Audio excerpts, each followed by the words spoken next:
All right. While surfing the internet, I came across a video, quite a disturbing video, that was talking about the way Nigeria was contrived, how all these tribes were fused together to live as one entity called Nigeria by the British or British government.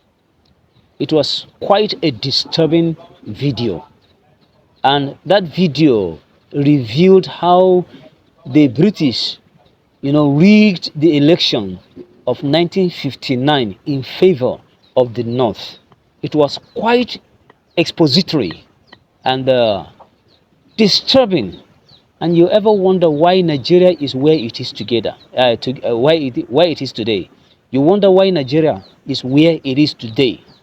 And no matter what you think, no matter what you do, I know some people may want to insult me, but I would like to say this: Nigeria has never been one, and Nigeria can never be one. By virtue of this, maybe after you have heard this video, after you listen to what the man is saying, you will be able to take a position. But then I will not want to influence your decision. I want you to take a stand after listening to this video, and I would like to hear what you have, what you think in the comment section, because it's very, very important. Let us have a conversation. Are we a nation? Are we one country? But all I see is that different countries were fused together, forced. This is like forced marriage, that was meant to happen. And forced marriages don't last. And this is what is happening in Nigeria today. And that is why I want to believe that in the near future, definitely there's going to be a referendum in this country.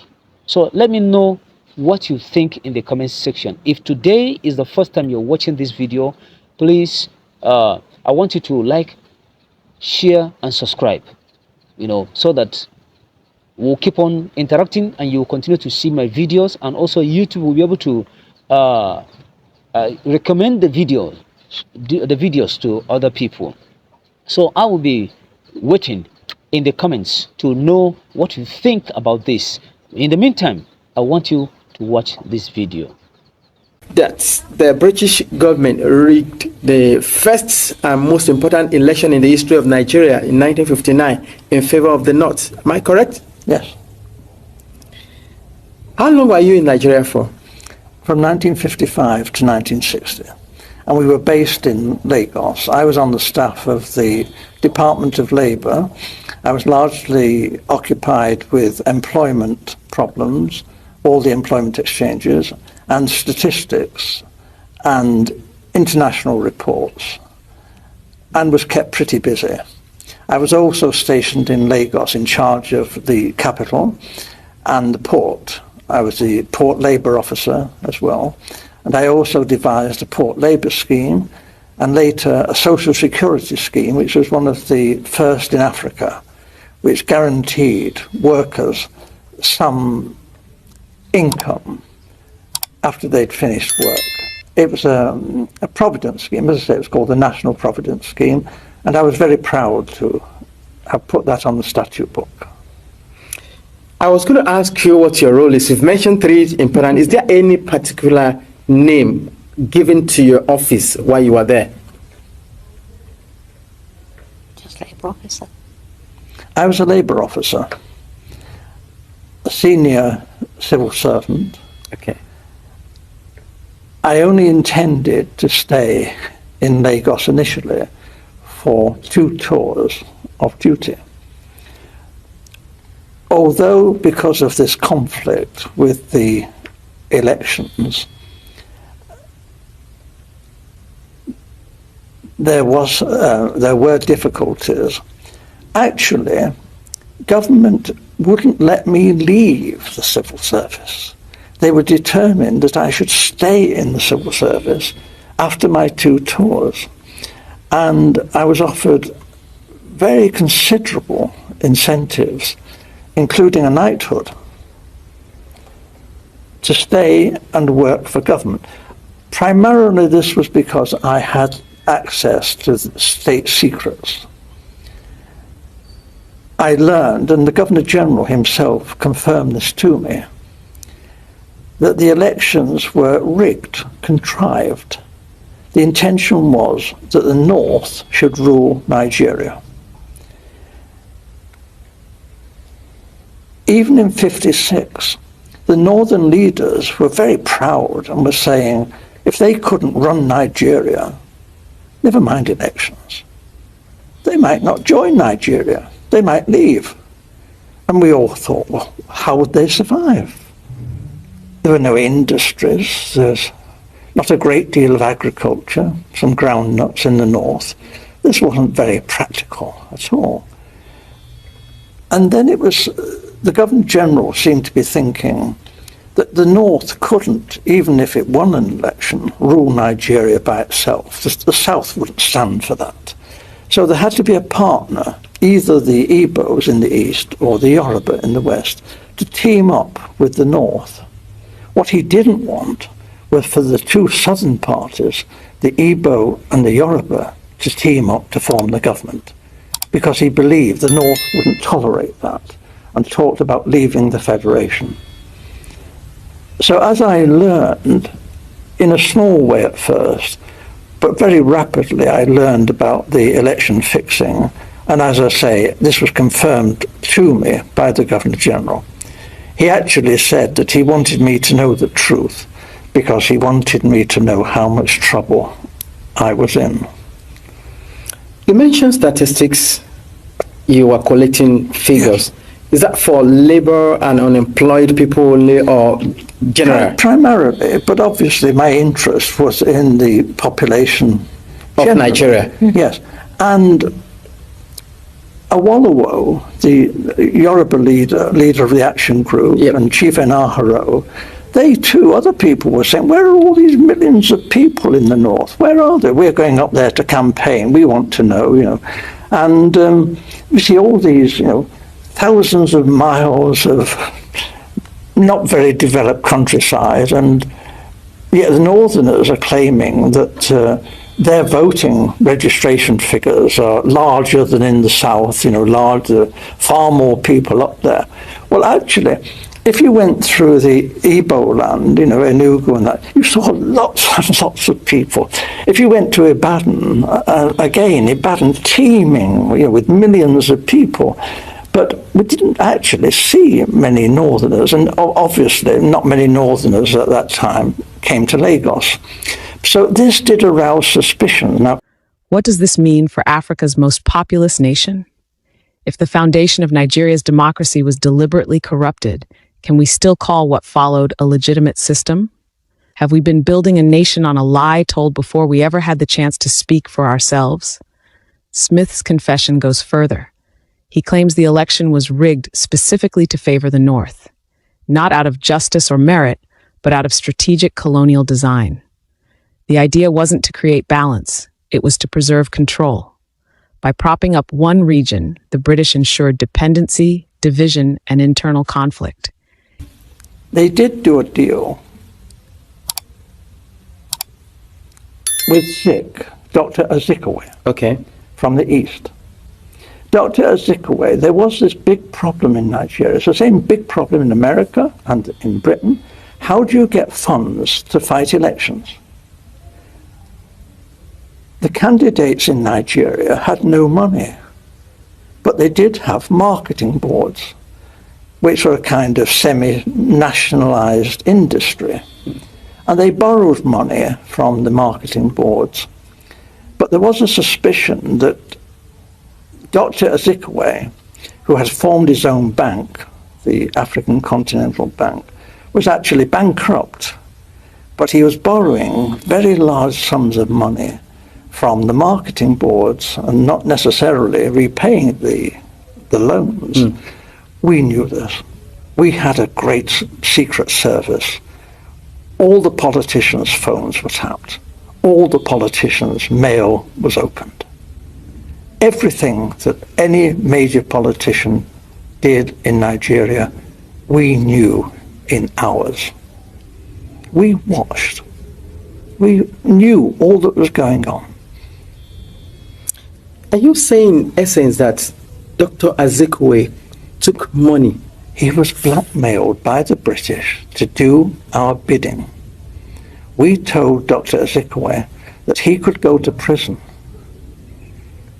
If an inquiry was carried out into his bank and his financial circumstances. However, we would not want to be vindictive if Dr. Azikiwe was cooperative in helping forward the plans that we had made in the best interests of Nigeria. Dr. Azikiwe had nothing in common with the northern politicians. He loathed the northern politicians. But Dr. Azikiwe went north and did as he was told. And what he was promised was this: the real power, effective power, would be in the hands of the northern emirs. However, it would look great if the president was Dr. Azikiwe and he was given a field marshal's uniform and an admiral's uniform. He asked, please, could he have a row of medals? But they said, well, no, that was a bit difficult, to get the medals. So when the ambassadors started arriving, he was known to be asking people from foreign countries, perhaps they had a medal for his uniform. We thought this was terrible, but it was said that this happened. He was very vain. And for a time, he functioned as first the Governor General, and then when Nigeria became a republic, as the president. But he had no power. And when he did try to tell the army, he said, I'm the field marshal, the army has got to do with this. They said, hey, you're just a ceremonial figure. You have no power. The Prime Minister, Balewa, gives us our orders. So there was a feeling then that there was going to be trouble. And then it was because the Awolowo and the Action Group had become the official opposition. What we British wondered, how could they win another election without the British counting the votes? There could not be another proper run election without us there. We knew what we were doing. We were just helping things along. We were doing what the British do, favouring our friends and looking after our own and repaying favours. We don't call that corruption. Right. The Europeans, not stupid. We are watching what's going on in Nigeria. And we too are beginning to feel there's something not quite right here, that maybe the elections are not going to be as straightforward as they're meant to be. Nigeria was being described as the showcase of democracy, and it was expected that the nationalist leaders would win through. But actually, when the election results were announced by the Governor General, before the vote was even in, he didn't count for that, he didn't wait for that. I have to tell you, the British were counting the votes, and the British cannot be trusted. They look after their friends. Loyalty is the big thing for the British, and we were friends with the emirs of the north. We looked on people like Inaharo and Awolowo as rather dangerous people. They might even be communists. That's ridiculous, actually. They couldn't be communists in 1,000 years. But this was a sort of thing that was being said. And we were, Europeans, were getting a bit worried about all this. It wasn't quite the honest, straightforward election that we were hoping for. If one region was handed power at the expense of others, is it any surprise that distrust still defines Nigeria's politics today? How much of today's ethnic and regional tension is the result of a game played decades ago? Was Nigeria ever united, or just temporarily glued together by imperial convenience? Perhaps the most shocking part is Smith's admission that Northern leaders at the time were not only aware of this manipulation, but proud of it. Now, if you recall what you said about the role of the Governor General and the attitude of the British government in particular, regarding the fear that Awolowo, Okutiebo, and the lot of them from the south are dangerous, is there a particular reason? Why the fear from the British government? Is it that they don't want to release or relinquish Nigeria? They still want to control Nigeria? They knew that the North would do as they said after independence. If it had any, the North would just, because it was their habit, they liked the British, whereas the nationalists were an unknown factor.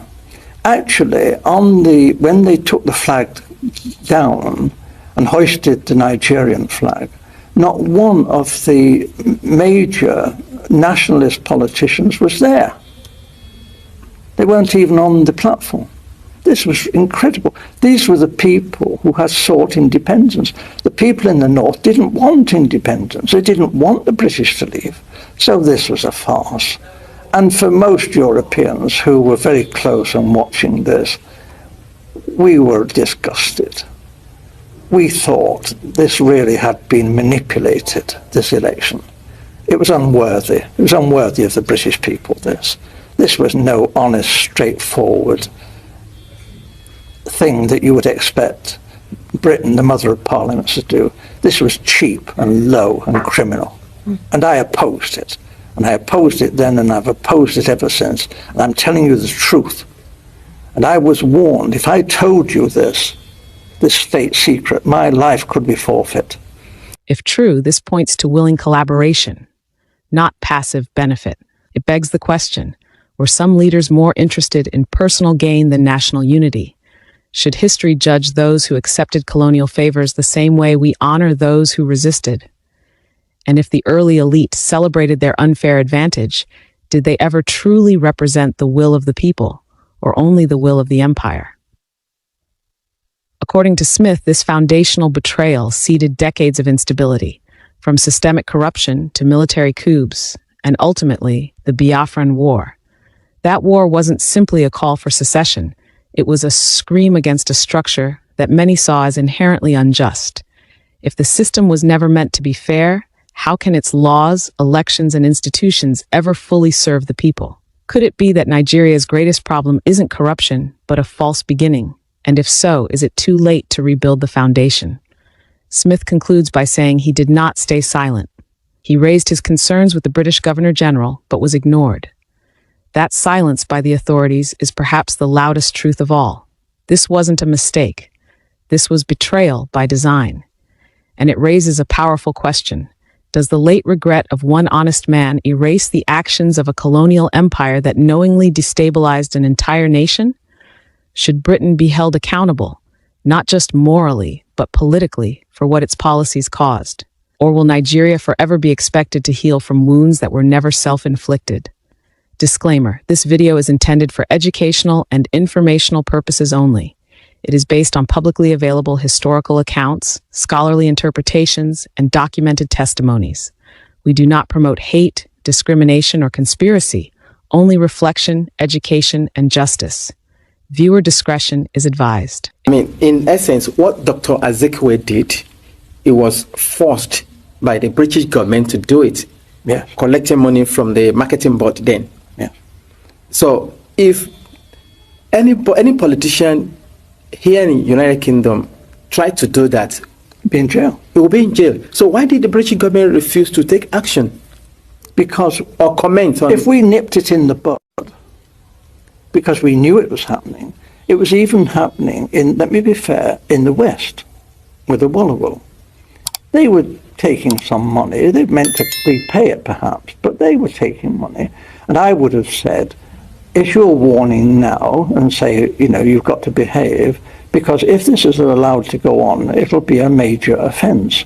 However, before they actually ran the 1959 election, they needed money for the North and for the NCNC, Dr. Zik, to fight the election. So what they did, my senior officer, Major Bunker, went around, was ordered by the Governor General to go to all the major British firms and international firms, Ford, UAC, Leventis, all these firms, and raise money for a slush fund to enable Chief Okoti Igbo, together with the North, to fight the 1959 elections. The North got most of their money from the native authorities. This was looked on by the British as being okay. This wasn't corrupt because we were friends of the North. And if they tried this in the West or in the East, we might have said this was corruption. But because it happened in the North, the native authorities